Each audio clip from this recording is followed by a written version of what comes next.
Chapter 81 Sagittarius ran through the forest and glanced towards the side. Libra flew between the trees a little further away. Her inorganic eyes were focused on Sagittarius.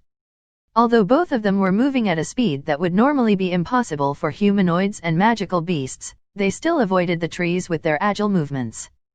No, a closer look revealed that Libra would occasionally brush against the surrounding trees, but she simply wasn't bothered by it. Target, lock. Fire. Libra held her machine gun and took aim with the muzzle. A large amount of guided bullets rushed towards Sagittarius, twisting around obstacles in an unbelievable manner.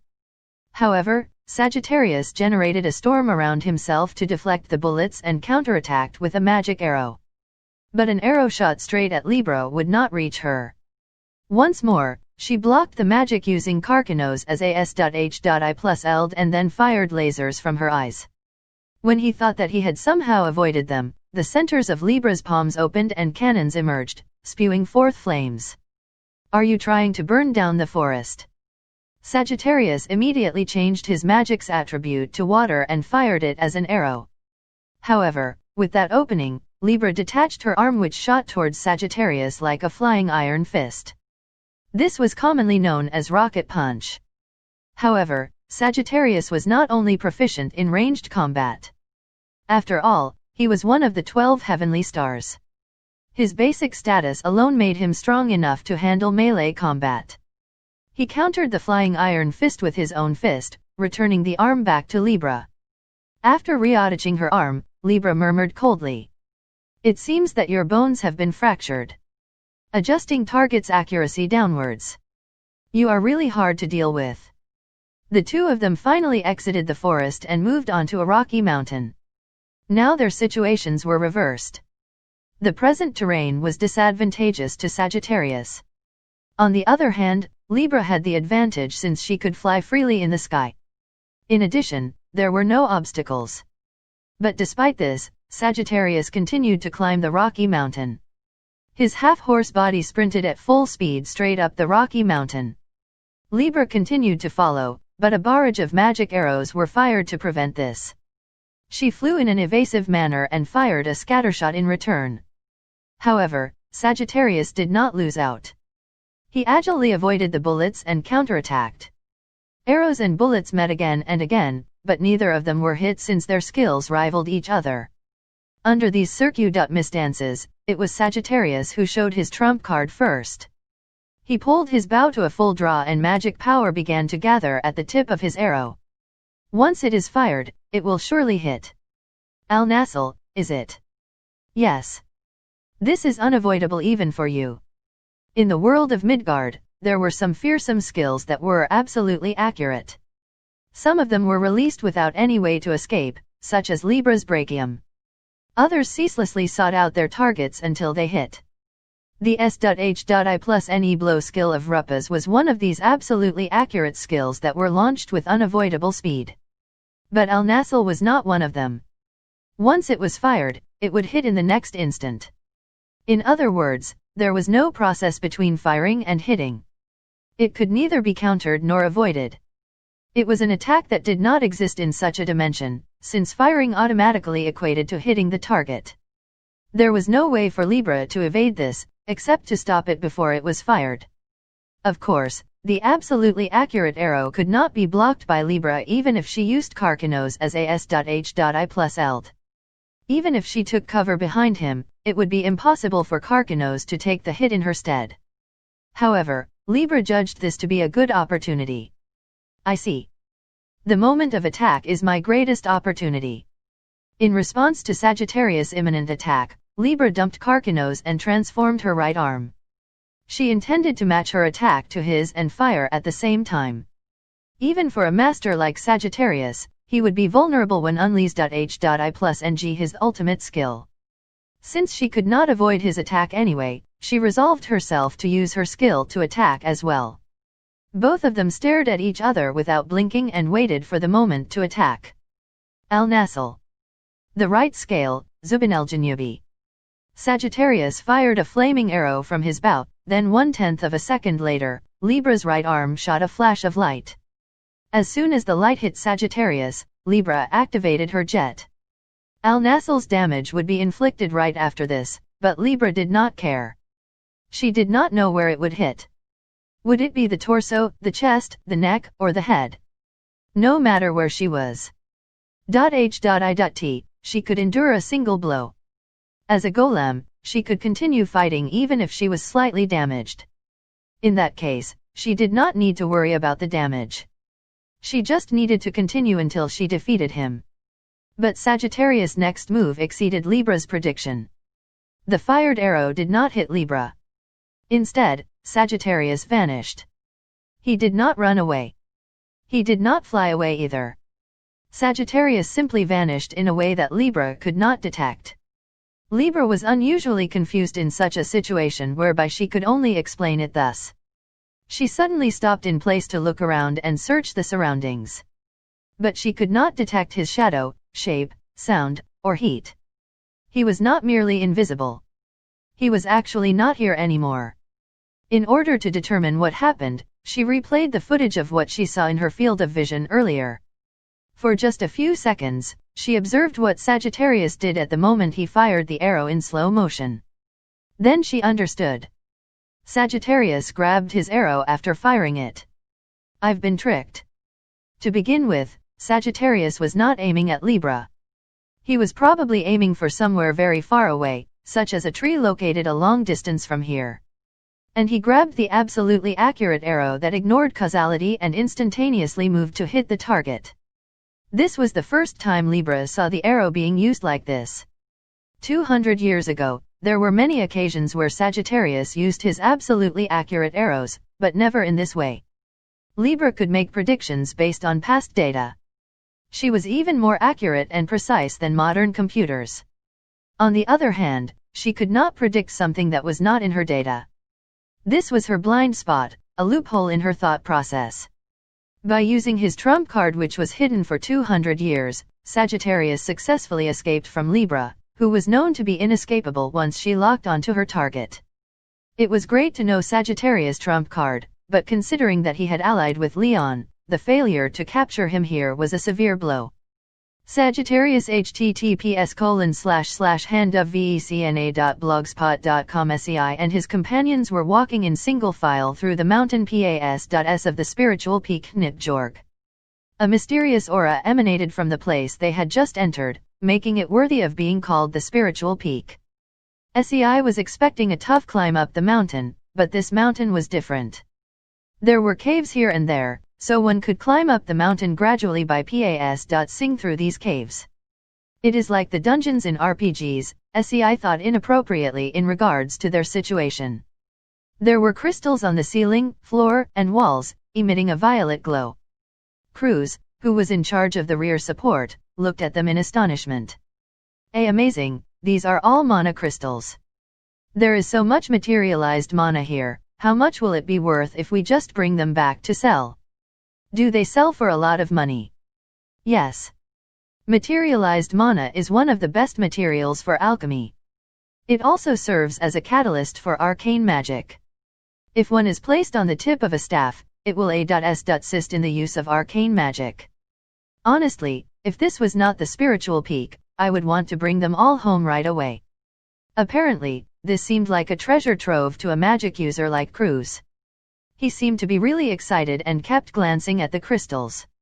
If he was so interested in them, he should just take some, but I thought that he wasn't the kind of person to do that. Aries as well. In the past, he went with Rupas to collect an excessive amount of such crystals in mountains and caves where mana accu.malated. Thus, he could understand Cruz's excitement a little. However, he did not think it was worth that much since it was a type of crystal that formed naturally in any location that accu.malated mana. The required condition was for the location to accu.malate mana, so it must be some place that did not leak mana and where no living creature was present. In other words, as he recalled Rupas once said, to find these magic crystals, all one had to do was to simply target such pits and caves. Furthermore, there was a barrier that repulsed mana, so mana could not pass through it. As a result, the mana that accu.malated in this mountain could not pass through the barrier, so it crystallized instead. Basically, it was a product of coincidence. Anyway, if I bring some back for Master, she would probably be happy, right? He thought so and then grabbed some crystals at a speed which the others could not perceive, hiding them beneath his black cloak. Only Virgo barely noticed Aries' movements, but even she was not sure what he did. Virgo-san, are you okay? Ti tired. Yes, I'm fine. As they continued on the treacherous path, SEI was worried about Virgo even though he was out of breath himself. But despite Virgo's appearance, she was still level 300. In terms of constant Tuition, she was the second highest among the people here. She continued climbing with a calm expression. On the other hand, SEI and his companions were the ones lagging behind. He was slower than the energetic dog walking by his feet. It was truly difficult to be in a group with a large level gap. By the way, I believe so, but is that gorilla beastkin okay, doing fine? Even though he was struggling with his awkward tone, he was worried about the female knight who went ahead. There was a barrier here that repulsed magical beasts. A high-level creature like Aries might be fine, but it would be poisonous to a low-level beastkin. In that case, it would be better for the gorilla beastkin to wait here. They were very considerate words, but the female knight stiffened. Hey, those are forbidden words. She's a human, not a beastkin. Even though she certainly looks like a gorilla. Jean rushed to follow up on the explanation, but it became a finest.h.I+ng blow instead of a support. Gorilla no, the female knight punched him in the face and knocked him down. She then walked ahead in anger. She was still a lady after all. Although she was aware that she looked like a gorilla, it still somewhat hurt. By the way, that demon, Mercurius of the 7 luminaries. Do you think that he will interfere? Oh, he will definitely come.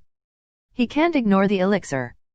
One of SEI's comrades, the former adventurer Nick, muttered as he glanced around cautiously, while Gantz answered him. Since this was near the center of the barrier, even if demons appeared, they would have a situational advantage. However, it was still rather disheartening without Friedrich. The question was, where would he interfere? Kainko said that he would probably use brainwashed humanoids, but so far there were no such people. Instead, there was the sound of flowing water. Hey, do you hear any strange noises? While everyone was on alert, Virgo was the first to notice it. At first, she thought she was imagining things, but she quickly reconsidered it. It was not her imagination. There was indeed the sound of water and it was getting louder. SEI and the others must have heard it too. As they wondered what unimaginable thing was causing the noise, Cruz turned pale as he realized the truth of the matter. This is bad. Everyone, gather around me. No time to explain. Quickly. At Cruz's urging, SEI and the others gathered. Without explanation, Cruz activated a barrier of light to cover everyone. This was like preparing for a battle, making SEI and the others even more tense. Then, no further explanation was needed. The source of the noise became apparent. A torrent of water flooding the entire cave poured in. Chapter 82 Ugh. As Cruz's barrier blocked the water flowing down, it creaked. The barrier covered only a small area, about a radius of 5 meters, but this was currently the only safe place within the cave. SEI remembered the submarine tunnel that he had once visited during his holidays when he still lived in J.A.Pan. Inappropriately, he thought that such a scene would be possible if a tunnel was built under fast-flowing water. It was not that he could afford to think such thoughts, but rather it was the opposite. His thought process was confused by the sudden crisis, so it was inevitable. The torrent of water covered everything except where they were currently standing. If this area was flooded as well, they would be dashed against the rock walls and eventually drowned, resulting in the death of the entire hero's party. However, the flow of the water was very powerful, such that Cruz's barrier was starting to distort and crack. Hey, what's happening? Didn't you say that demons couldn't come in here? It seems that Kainko-san was mistaken, he has forcefully penetrated the barrier. Gantz asked anxiously, while Cruz replied in a strained voice. This water was not natural. Clearly, someone, probably Mercurius, had used magic with an obviously hostile intent. In other words, Mercurius himself had already intruded into this place. But fortunately, this turbid flow of water would not last indefinitely. If they could endure it for long enough, it would probably stop by itself. However, it was difficult to endure for an extended period of time. Cruz might be one of the elite divine magic users in the world, but there was still an insurmountable difference in level. At level 105, Cruz was arguably the highest level magic user among the humanoids. However, the opponent was a fearsome demon at around level 300. He was not an opponent who could be overcome by acting alone.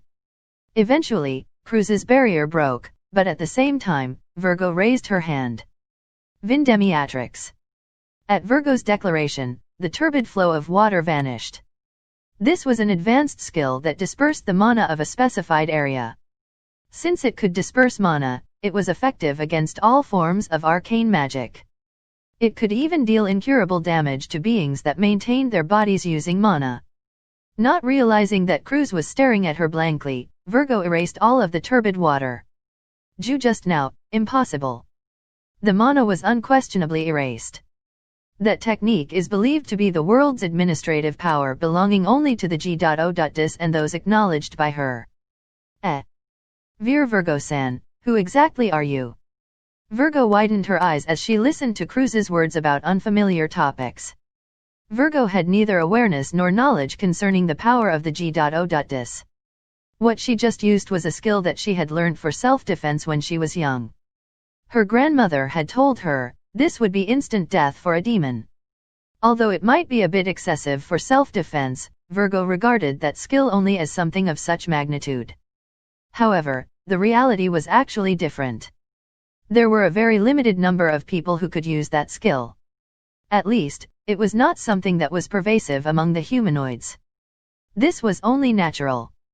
After all, this was a skill which was only taught to the clan that the G.O.Dis had personally breathed life into and put in charge of managing mana. In other words, it was a divine skill taught to the direct descendants of the original human, Aeneas. There were only 4 individuals who could use this skill in the current world. Needless to say, one was the G.O.Dis herself. The other was Parthinos, who had once served her. Another was Rupasmafal, the master of Parthinos. And the last one was Virgo, the successor of Parthinos. This skill could erase mana without question. In Midgard, which was overflowing with mana, it was unmatched, deserving to be called a divine miracle. Since all arcane magic was composed of mana, they could be easily rendered ineffective with this skill. If it was used on vehicles that utilized Migres mana engines, the latter would stop functioning. If it was used on demons, it would deal a significant amount of damage. And for those that were composed of mana, the damage would be irrecoverable. Level differences did not matter with this skill. It would definitely be effective even if it could not remove too much mana in one go. In other words, even if the target was a level 1000 demon, it would definitely still be effective. Even if you ask me who, I'm just a normal flugel who has been living in a forest until recently. Normal? Normal? That's impossible. As if a normal flugel could erase mana. Even the Sky King wouldn't be able to do something like that. Kaie. He must have felt that he was being made fun of by Virgo. Cruz screamed in distress and grabbed her shoulders. Apparently, he seemed to be the kind of person who was normally calm, but would panic when something beyond his understanding occurred. However, it seemed too immature for an adult elf with bloodshot eyes to be cornering a flugel girl. Feeling that this was in bad taste, Sei hurriedly pulled Cruz off and positioned himself in front of Virgo to protect her.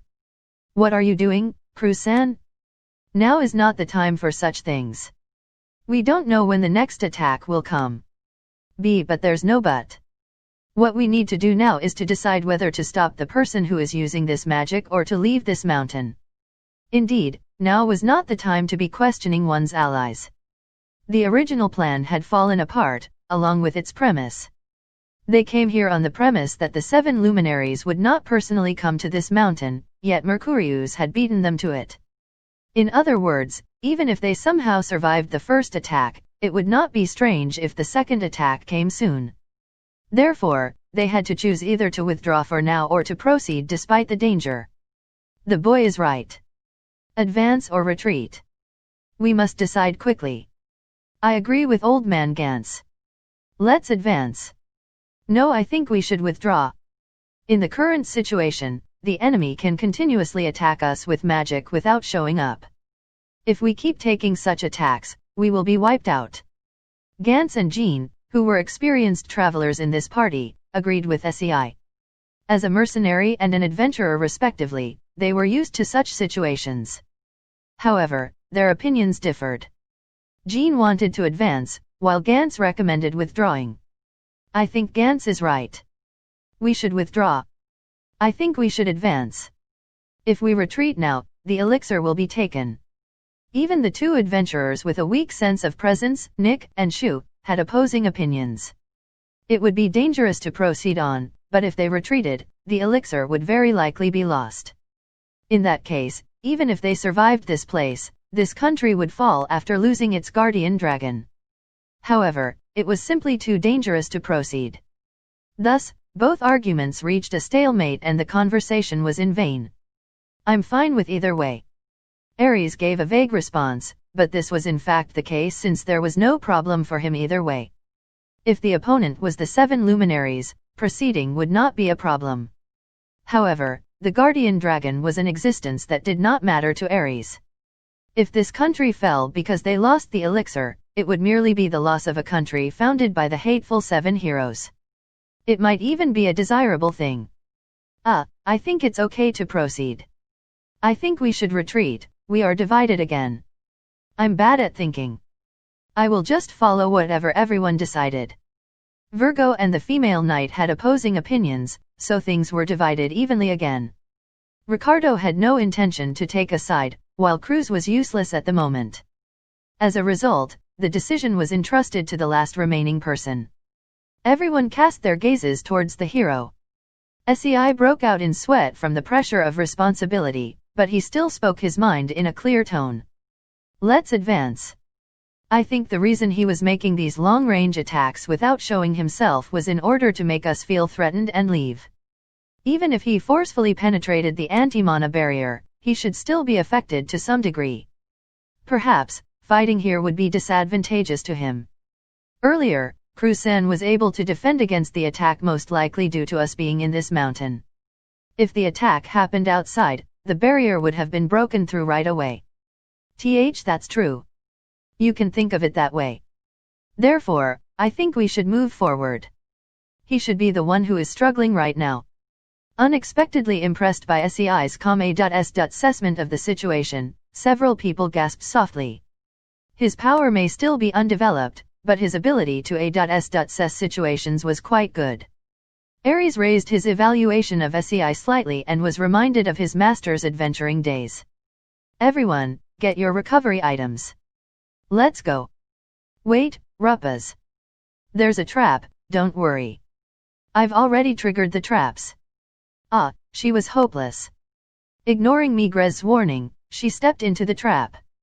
As she declared that they could just heal up after taking damage, she advanced relentlessly like a muscle brain without worrying about the arrows shooting at her, the walls closing in on her, or the flames dousing her from above. Other than avoiding the instant death traps with her ranger skills, she advanced while stating that it would be faster to be attacked and heal up than to disarm the traps. It was terrible. https://handofvecna.blogspot.com Well, I'm not that smart, so I might be wrong. No, it's fine, I'm the one who was wrong. Certainly, if we run away now, we would be doing exactly what the enemy wanted. Hey, I changed my mind. I also agree with advancing. Inspired by SEI, Gans changed his opinion. As a result, there were 5 who voted to advance and 2 who voted to retreat, so the decision was made. Nick and the female knight simply shrugged and were convinced that they had to advance despite the dangers. In that case, faster would be better. They had to move as quickly as possible and engage the demon in battle before the situation bled. The more they were attacked, the more exhausted they would be. Therefore, the number of times they were attacked before they reached the destination would be the key to victory. All right, let's go. Cruz, snap out of it. Gantz grabbed Cruz by the head and ran ahead. Soon after, everyone started running, following the cave leading upwards. This spiritual peak had a peculiar shape. The mountain was hollow on the inside. It was a spiral slope that led upwards. It was said that the elixir was placed at the top. Therefore, it was impossible to get to the elixir by flying from the outside. This was a natural fortress. The enemy was probably at the top. The water must have flowed down from there. Then he must have wanted them to retreat. After all, because of the structure of the mountain, there was only a single passage. If they did not retreat, they would definitely encounter the enemy. In other words, even if the enemy acquired the elixir, he could not leave unnoticed. SEI was right. This spiritual peak that sealed mana was actually a dead end. Lured by the elixir, the enemy had basically cornered himself. Mercurius understood this as well. Currently, he was the one who was in trouble. Second wave incoming. A turbid stream of wave came towards Gantz. He was indeed ahead. He must have thought that it would be checkmate the moment he got the elixir. However, his miscalculation was the presence of Virgo. Once again, she jumped forward and extended her palms. Vindemiatrix. The advanced water magic released by the demon vanished without a second thought. Magic was a way to collect mana and turn it into a phenomenon, and so long as it remained that way, this skill's effectiveness would remain absolute. In the most appropriate sense, it was the natural enemy of a magic user. If there was a person with this skill on the other side, the magic user would be worthless. Seeing this, Jean whistled with a heartfelt admiration for Virgo's fighting spirit. Amazing, girl-chan. You are unbelievably strong. No, I'm not, don't be modest. Have some confidence. You are really strong. The hero and his companions continued advancing like this and finally arrived at the top of the room where the elixir was placed. In front of the room, there were scattered debris consisting of broken parts of a golem, probably the guardian of the elixir. Originally, SEI and his companions would probably have to fight it. It was obvious who the culprit responsible for this might be. The demon stood ahead, holding a small vial in his hand and glaring at them with a sharp look. It seemed that they had managed to catch up. Now, all they had to do was to defeat him. Bri.m.m.I.N.G. With enthusiasm, SEI and his companions readied their weapons. Chapter 83. Ares was thinking. When should he join the battle? Or was it better for him not to interrupt? It would be easy for Ares to finish off Mercurius here. Regardless of their attribute compatibility, there was an insurmountable difference between them since his level was more than double of the demon's level. He could forcefully defeat him while ignoring the advantages and disadvantages. Although Ares had struggled against the water golem Levia, the level difference could not be easily overcome as long as it wasn't an exceptional foe like that. Levia was created out of a lake which was rich in mana, and mana could empower objects and creatures by allowing them to level up. Basically, golems could not possess mana.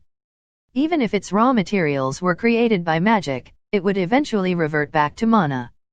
However, Migres overcame this weakness by using a vast quantity of water containing pure mana, successfully creating a contradictory existence, a golem with an abundance of mana. Although Ares did not like it, he had to admit that Migres was worthy of being called the Wisdom King. Returning to the topic at hand, Ares could defeat Mercurius without much effort. It might be a bit trickier than the other 7 luminaries, but that was all. The opponent would be a little stubborn and troublesome, but it wouldn't be possible for Ares to lose. But, Ares pondered. If he were to interrupt here, would it be beneficial for Virgo? If any of the other 12 heavenly stars had been here, they would have interrupted without hesitation. They would have jumped at the 7 luminaries and slaughtered them without worrying about revealing their true identities. That would be the correct thing to do.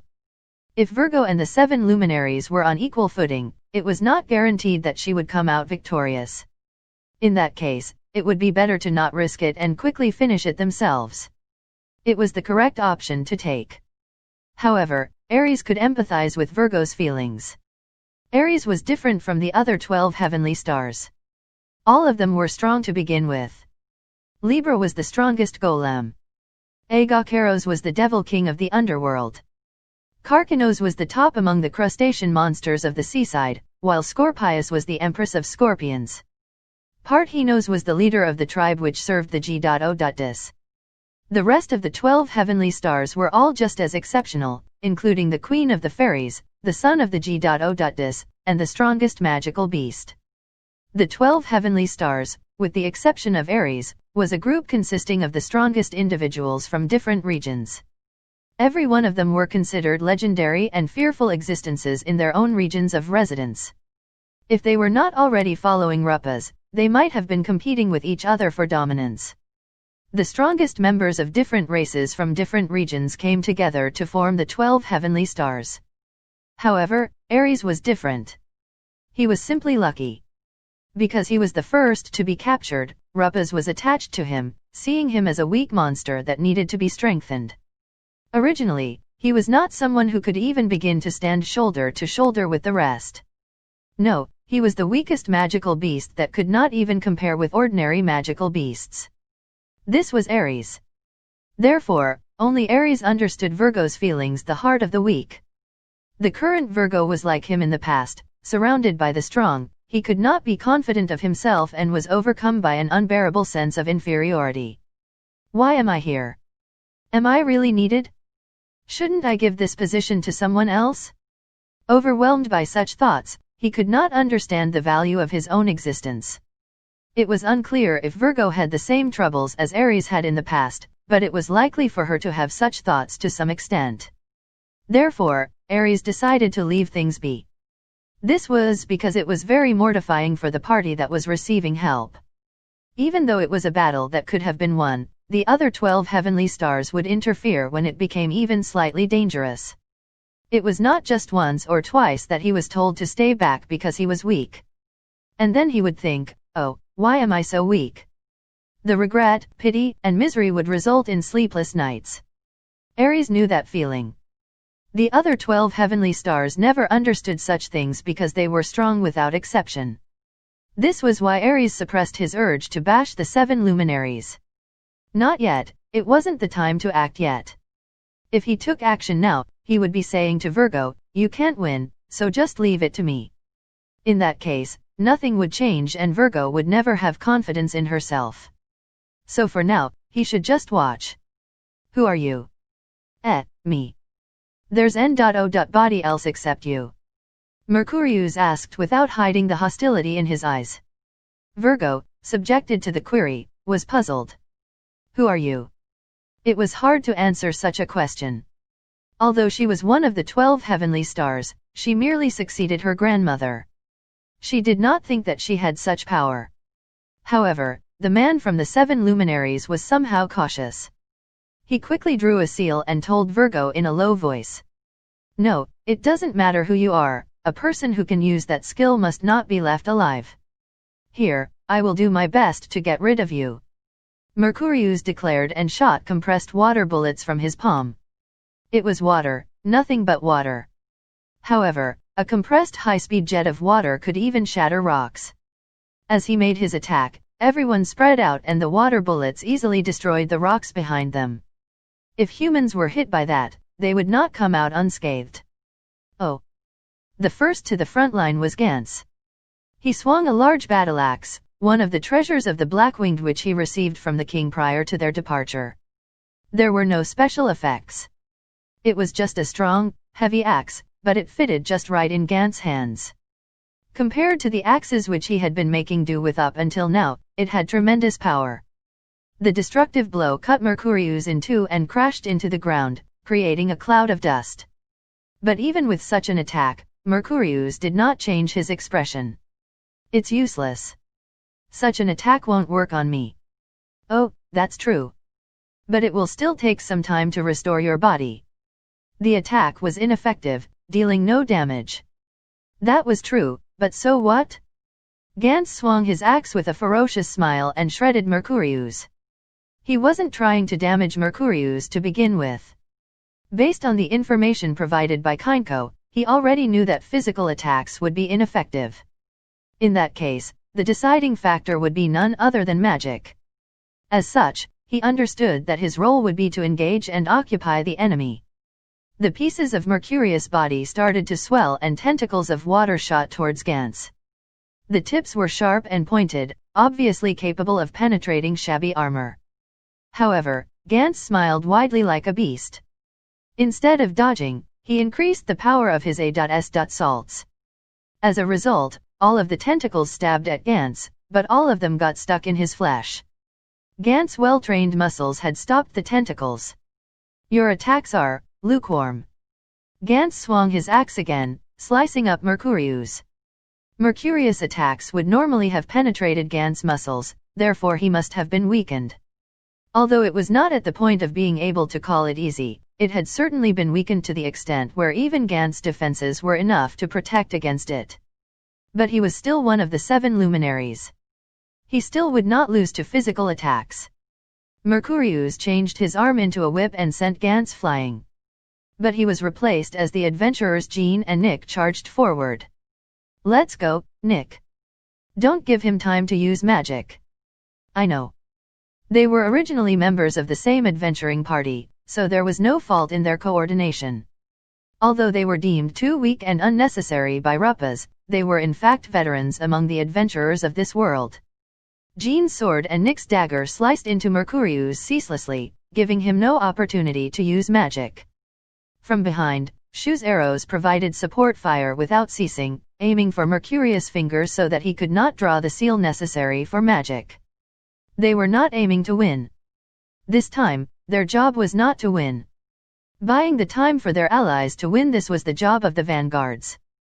Don't underestimate me, you bunch of weaklings who don't realize your own limit. Mercurius directed the water tentacles towards Virgo in frustration, but the attack did not reach her as Ricardo, a big man in armor, cut in to receive the attack instead. There was damage as the attack was beyond what the armor could withstand. However, it was not fatal. As long as he didn't die, Virgo could heal him with recovery magic.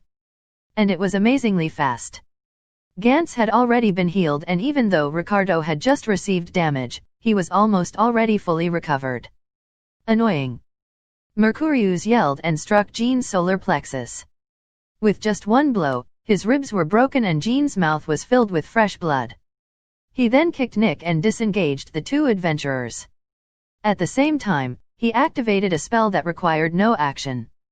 He skipped the process of drawing a seal, generating blades of water which then scattered across the room. However, an actionless spell was naturally weaker than normal. Virgo unleashed a barrier that easily blocked it, and he understood that this was far from being a decisive blow. Ha! Sei kicked off the ground, jumped in, and swung his sword down. Although it was a physical attack, it was not to be underestimated. As a hero, his skill had unnatural effects that went beyond its appearance. This was one of them. As a hero, he was the only one in the world who could use this skill magic break.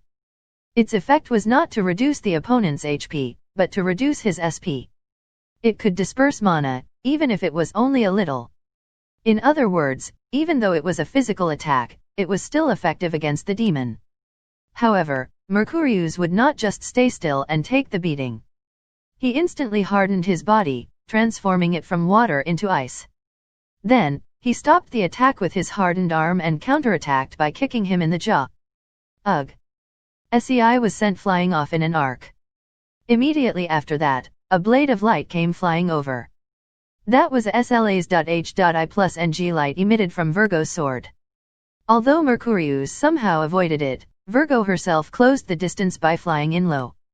And they said each other in a flash.H. Plus her sword struck Mercurius and his expression changed. Ugh, ah. It worked. Virgo felt a solid contact in her hands, but her lack of combat experience and alertness brought on a disaster. Mercurius immediately turned on Virgo and reached out his hand. He was aiming for her head. Believing her to be too dangerous if she was not killed in one blow, he launched a deadly attack. However, the earth itself shook violently just at the right moment, as if it was calculated. As a result, he lost his balance and the opportunity to attack Virgo. And then, Virgo approached, SLA's.H.I plus NG at him again. Just now, that guy in black. The man in black, who? The earthquake just now was caused by that mysterious man in black. He silently ignored Mercurius' gaze, but this only made it more unsettling. Mercurius had to admit that the battle was not going as he expected. He understood now that he made a wrong judgment. It was a complete mistake to come to this mountain because he was afraid that the elixir would restore the guardian dragon. He knew that he would be weakened by the barrier, but he had thought that he could flush the hero and his companions away with water magic by taking advantage of the mountain's terrain. Even if that failed, he should still be able to withdraw cautiously. What went wrong? It was his miscalculation that they had someone with an anti-magic skill and they just rushed up the mountain without a care. Even so, he was confident he could win. Despite being weakened, he could still win against the hero's party.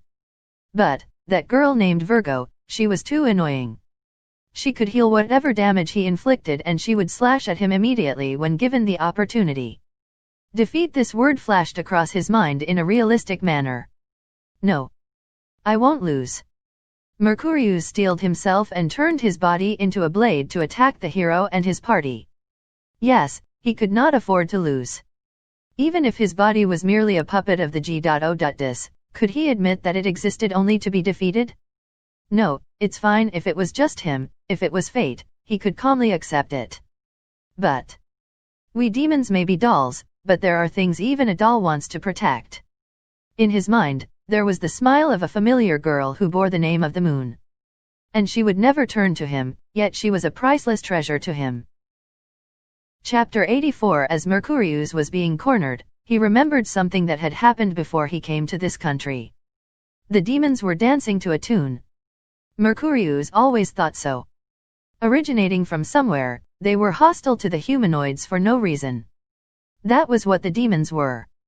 And if they were to stop fighting the humanoids, they would turn into mana and die. It was like how magic that did not do its part would dissipate. He was certain that they were dolls. These dolls were born with the role of attacking the humanoids, they were just tools given human-like shapes with no free wills. But why? For what? Who would create such deficient dolls? While walking through the dim castle, Mercurius muttered to himself as he pondered the meaning of his own existence. Assuming we have won the war against the humanoids, what would we do after that? We would disappear after killing the humanoids, so if we were to drive them to extinction, it would be the end of the line for us. In the end, we have no choice but to self-destruct. A tool that has finished its role will be destroyed. Are you kidding me? Mercurius. Luna. A girl with honey-colored hair called out to Mercurius. On top of her violet inner clothes, she wore light armor which emphasized mobility. It seemed that the person in question had tried to cross-dress as a man, but it was honestly impossible for her. Only idiots like Mars would be fooled by this. Although she seemed to be binding her chest, Mercurius knew for a fact that she was well endowed. As Mercurius looked at her running over, he had a shocked expression. Luna, what happened to the color of your eyes and skin? The racial characteristics of demons were blue or green skin and eyes with inverted black sclera and white pupils. Luna was no exception and should also have these characteristics. But currently before Mercurius, Luna had white skin and eyes similar to normal humans. Mercurius asked merely out of curiosity, but Luna visibly panicked and answered as if to make an excuse. No. This is, for infiltration. Yes, for infiltration. You see, when you infiltrate into a human city, wouldn't it be suspicious if you don't look like a human? I don't think a disguise is necessary under normal circumstances. Oh, by doing this normally, I can make sure that I won't be exposed when I'm actually out there, liar.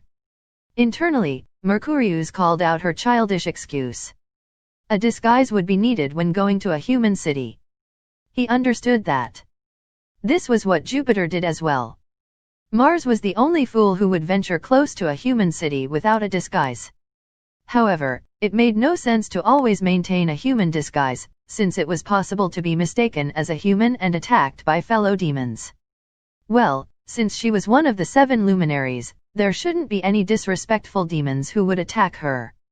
If there was one, Mercurius would have buried that demon. There must be another reason.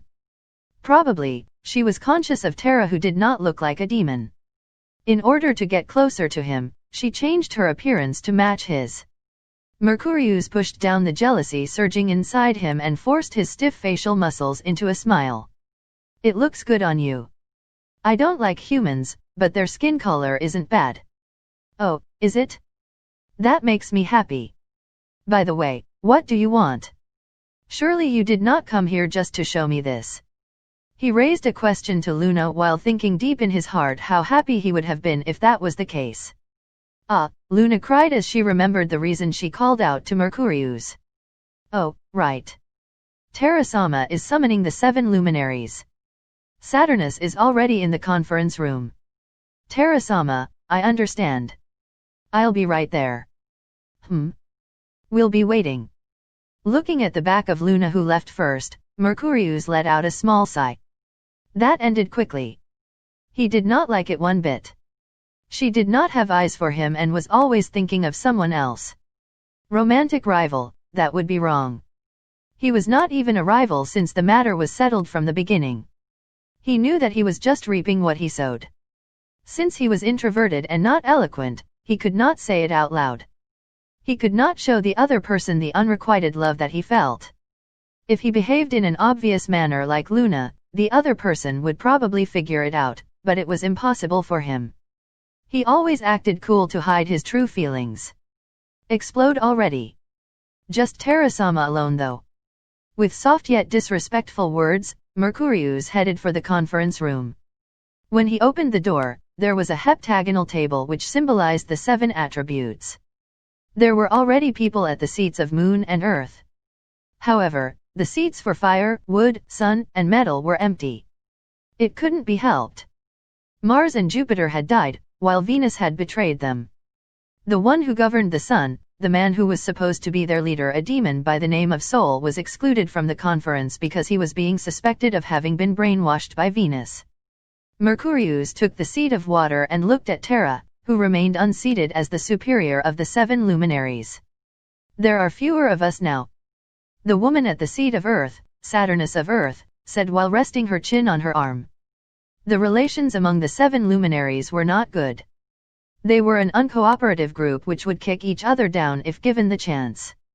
Even so, if 4 out of 7 people were gone, there would surely be some concerns. If they had cooperated with each other without trouble, would this have happened? No, that would be impossible.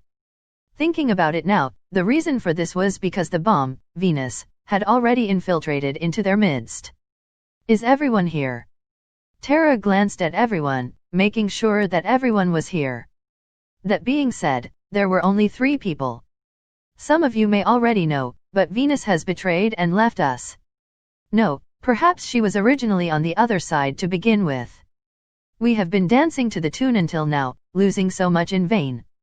Recently, until a few weeks ago, the demons had an absolute advantage over the humanoids. The 7 heroes were indeed terrifying existences, but since Agacaros, Scorpius, and Ares of the 12 heavenly stars were on their side, the demons did not need to fear the guardian beasts and the heroes, except for Bennett Nash. However, if one were to think about it now, it was probably another trap of Venus. Because they had the situational advantage, Mars and Jupiter became conceited and were defeated. Meanwhile, Ares, Agacaros, and Scorpius were taken. By the time they realized it, the situation had already been reversed. With Ruppes and company, they were pushed to the point where it was doubtful if they could even win against the humanoids. As such, this was no longer the time for them to be in conflict with each other. The 3 of them listened to Terra with serious expressions. We can't afford to take any more losses. Therefore, all of you will take note of Ruppes' movements so that you don't come into contact with them by mistake. Originally, this should be a situation where they dug themselves in and watched for further developments. Perhaps, the humanoids and Ruppes would defeat each other. Even if they did not, Bennett Nash and Leon would surely clash with her. However, the situation did not allow the demons to do such a thing. They were deficient creatures that would disappear if they did not attack the humanoids. They simply did not have the option to stop the war. Their only option was to smartly attack others while avoiding Ruppes, Bennett Nash, and Leon. I would do this even if you didn't say so. I don't want to be the opponent of such monsters. Well, we'll just do the boring tasks of Cruise.H.I plus NG small villages. Saturnus, attacking non-combatants is a little, as stubborn as ever, Luna. Even if you say that, we demons would be the ones to die if we don't do it. Anyway, what's with your eye and skin colors? No, this is, Terra coughed lightly to interrupt the unnecessary bickerings between Luna and Saturnus. The conference resumed again. Originally, the purpose of this conference was only to discuss a plan of action regarding Ruppes, including issues like her current whereabouts and how much combat power she still possessed. Her current location was unknown because all of the demons who were sent out for reconnaissance were taken out by a long-range sniper. This was probably done by Libra of the Scales. Although it was possible to estimate her location by using the scouts that were taken out, it would take a lot of subordinates to do it. And if Libra's range was too long or Ruppes was moving too fast, the accuracy of the information acquired would not balance out the sacrifices which were made. Although it was just a speculation, it was believed that Ruppes and company were moving at more than 100 kilometers per hour. Furthermore, if it was just Ruppes herself, it could be inferred from the speed at which she flew from Gillerhorn to Leavition that she could fly around Midgard itself in about 30 minutes. No, if the battle with the Demon King was taken into consideration, her top speed could be several times to tens of times more than this. What kind of monster was she? If it was limited to short distance, she might even be able to move by teleportation. In that case, even if her current location was pinpointed, the information would no longer be useful by the time it reached Terra. After all, Ruppes could travel around the world several times before Terra's familiars could return to him, therefore such information could not be expected to be accurate. https://handofvecna.blogspot.com After the conference, Mercurius went straight to the throne room of the Demon King. Fight while avoiding Ruppes. That would be fine. However, it would not solve the fundamental problem that the demons would vanish. Even if they won. In order to change this, the very existence of the demons themselves must be changed. In other words, it was necessary to change the rules laid down by the G.O.Dis. If they could not do that, there would be no future for the demons. Your Majesty, pardon my intrusion. Mercurius entered the throne room and knelt before his master. Apparently, the Demon King had a major fight somewhere recently and was currently recovering from his wounds. But his wounds must not have been severe as he calmly sat there as if he was not wounded. He narrowed his eyes in interest at Mercurius' visit. Mercurius, what's the matter? Your Majesty, please lend me your Majesty's power. Let's hear it. Yes. I am aware that I am being rude. Your Majesty's key to the heavens, the item officially known as GM key. I wish to use it once for all of us. The key to the heavens. It was a divine artifact that appeared only in legends. It could change divine providence and only the agents of the G.O.Dis were allowed to possess it. It was said that the G.O.Dis gave it to the original human Aeneas and it was handed down to the heads of his clan for generations. In addition, the G.O.Dis told all races and creatures that to seek possession of the key, other than by her agents, was the greatest sin directed towards her. Therefore, aiming at the key was nothing but a declaration of war on the G.O.Dis. As a result, no villain, no magical beast, and no demon ever raised its hands against the agent's clan throughout history. No matter how foolish, N.O.Body would antagonize the G.O.Dis. N.O.Body wanted to antagonize her. But more than 200 years ago, there was someone who directly challenged this providence. That was Ruppes Moffel. She invaded the sanctuary of the agents in a dignified manner and took the key from Parthinos, the head of the clan. The key was later entrusted to Gemini of the twins, who had the largest fighting force in the form of the S.H.I plus P Argo among her followers, or so it was thought. But Mercurius believed that it was no longer on the S.H.I plus P Argo. Yes, it was due to the Demon King's expedition after the battle with Ruppes. There were only a limited number of opponents that would require such a large fighting force to challenge. One was the army of Leon, the Lion King. One was Mjolnir, which was led by the vampire princess, Bennett Nash. And another would be Rupa's Maffel and her 12 heavenly stars. But all of them were alive and well. There was no evidence of them having fought the Demon King. No, Rupa's fought the Demon King, but that was before the expedition. Therefore, there was only one candidate left. That would be the S.H.I+P Argo, which had a lot of heroic spirits. In other words, the key was already in the hands of the Demon King. That was what Mercurius speculated. So you knew already, that I have that on me. Pardon me, but I conducted a great deal of research. Let's hear it. What do you wish to do with the key? The Demon King was in a good mood right now. He seemed to be looking forward to what Mercurius had in mind. In that case, he should cut to the chase before the Demon King's mood changed. Mercurius gulped and answered with a nervous expression. The demon race, no, even just one person is fine. Please free her from the destiny of demons. N.O.Body else can do this, except you who holds the key. Chapter 85 Mercurius had only one wish. It was neither the triumph of the demons nor honor and glory. He was even willing to give up his life for it. Even just one person was fine. Just one person, if his beloved woman survived, it would be enough. Therefore, he made a deal with the Demon King. He would present the fresh blood and body of the guardian dragon, which protected Draupnir, as a tribute to the Demon King. The guardian dragon's fresh blood was rich in mana and could raise the total combat power of any living creature. Even to the Demon King, it was a highly valuable prize that could not be ignored. Basically, it was a doping item that Rupas mentioned before. It was certainly among the top-ranking items. Of course, the guardian dragon was normally not an opponent that he could fight up front and win. But it was different now. If the guardian dragon had been weakened by an incurable poison by a certain someone, it would be possible to defeat it. That was why he could not afford to lose. He could not fall before the hero in this place. I will win. Even if I have to sell my soul to the devil, no, to the G.O.Dis. Mercurius' body was sliced by Virgo's sword. Even if he tried to fight back, the others would get in his way. Cruz fired magic from the rear, dealing slight but certain damage. On the other hand, no matter how much damage Mercurius inflicted, it would be quickly recovered. Even if he could win against one person, it would be impossible to win against this number of people. When the weakening effect of the sanctuary was factored in, there was nothing he could do even as one of the 7 luminaries. Furthermore, the hero was more troublesome than he thought.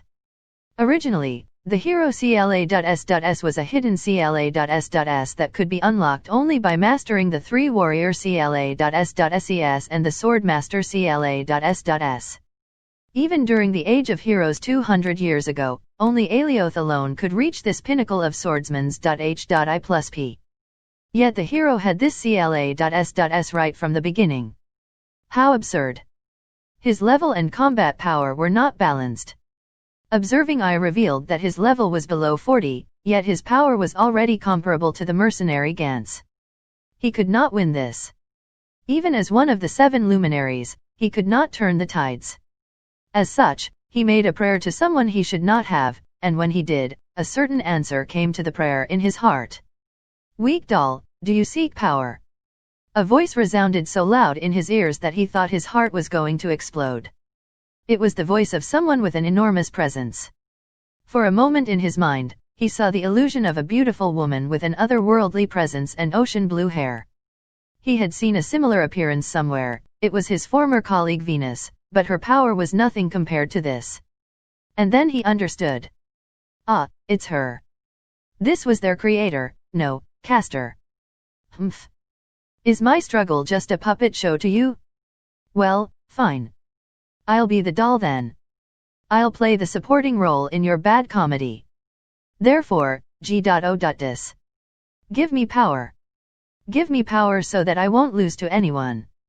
He, the G.O.Dis laughed. He certainly felt it. Ah, go ahead and laugh at me. And despise me. He understood. If he did this, he would never be able to return to what he was before. This was a road from which he could not turn back. He understood it not by reason, but by his instinct alone. If he were to abandon Mercurius the demon as a completed magic and forcefully raise the output, he would simply be a powerful water magic and not be Mercurius anymore. Mercurius' shape began to break down, melting into a form like an amoeba. He could feel he was no longer himself. As you wish.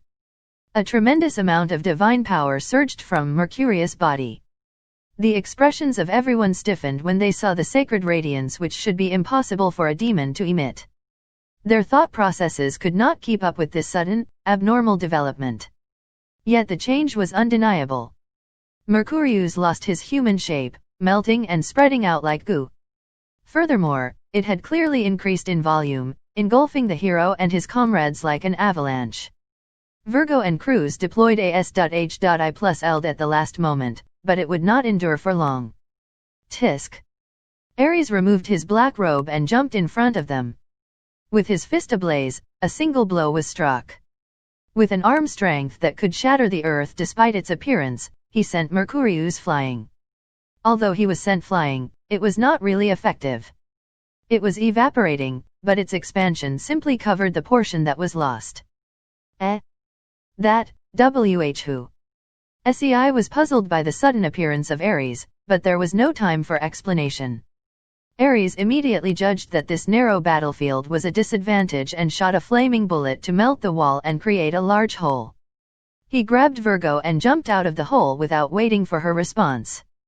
Hey. You're that girl who was in Svalin? No, boy, what are you talking about, old man?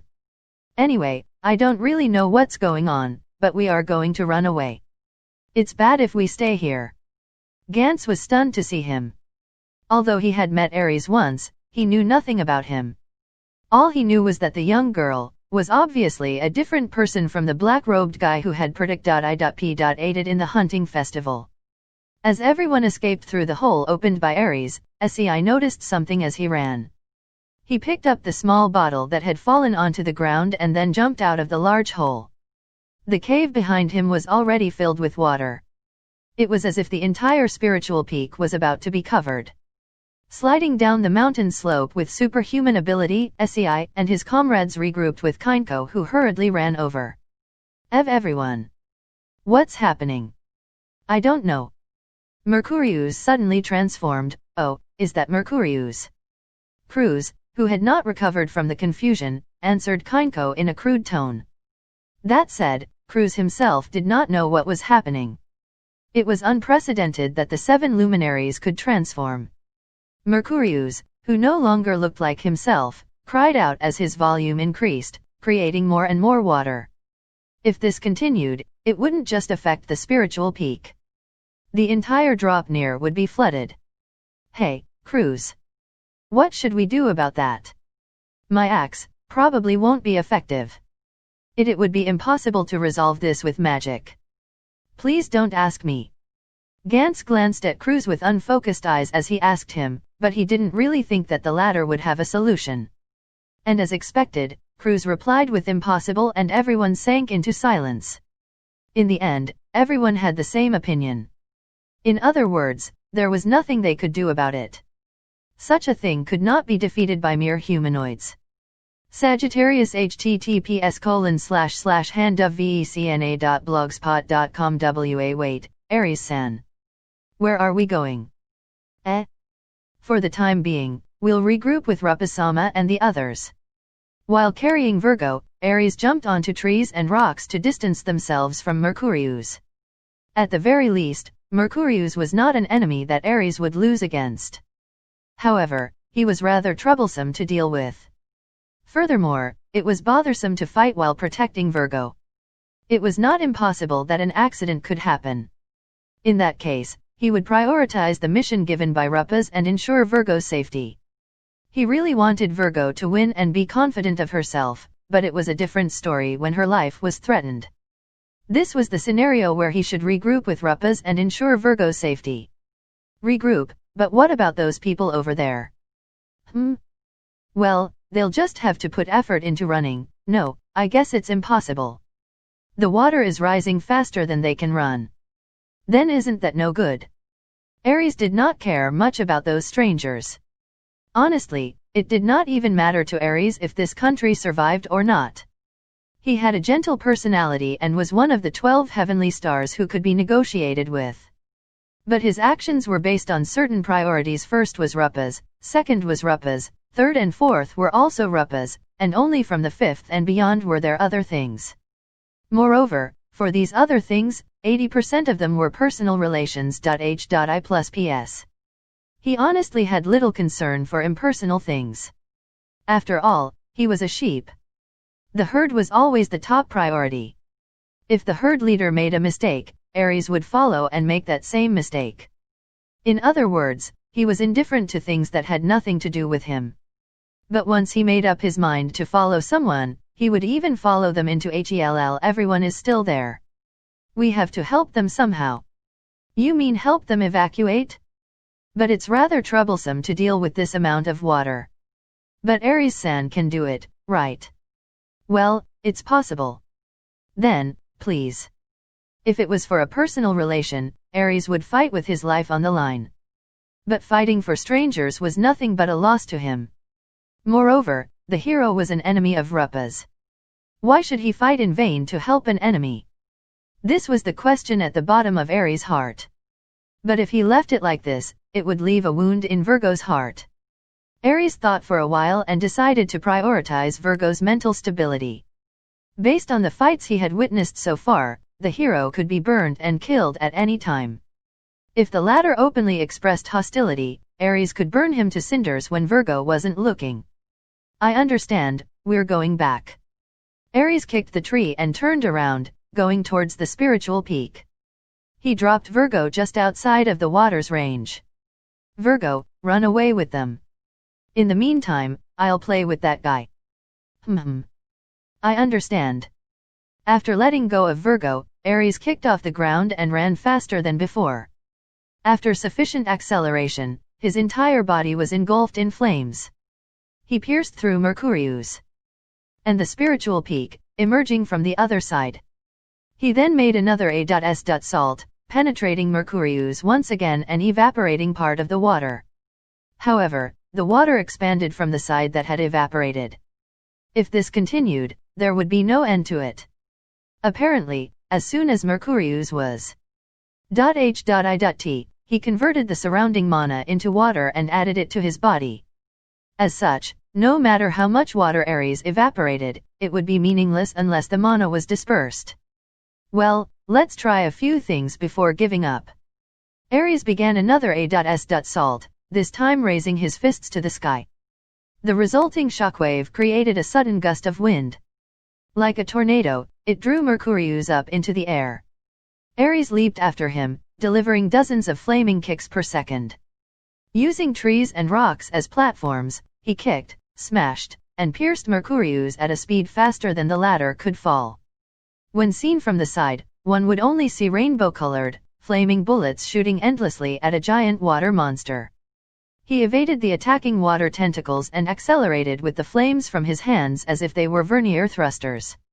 He closed the distance, followed by a kick using the full force of his body. When Mercurius was sent flying from the force of the kick, Ares spread his hands apart as wide as possible. Ha! The flaming bullets were continuously fired, and continuously fired. By evaporating the water faster than it could regenerate, it was an attack with the intention to completely eliminate Mercurius. Ares' flaming bullets continuously shaved off parts of Mercurius. The water that had lost its form reverted back into mana. The water, which was larger than the mountain, was visibly reduced until it shrank to about the original size of Mercurius. No matter how large the opponent was, it was simply irrelevant to Ares. This was because his attack inflicted % damage. No matter who he was up against, he could deal similar % damage. Messer them. Ares raised both hands and created a huge Ma.S of fire. This flame was his specialty that could inflict % damage. Its effect was to continuously inflict a % damage while contact was maintained. Thus, Ares had the advantage in a battle of endurance. He threw the Ma.S of fire which engulfed Mercurius. If Rupas saw this scene, she would have interrupted to say, I said before, this is not that kind of skill. Ugh, ugh, ugh. Mercurius uttered his death cry as his body continued to vanish. It was H.E.L.L to be engulfed in a fire that burned continuously unless it was put out. If the percent damage continued to ACCU.malate, his HP would eventually be reduced to 1, which would be indivisible any further. The flame that continued to burn Mercurius relentlessly inflicted percent damage continuously until it was extinguished. This was even more frightening than fixed damage.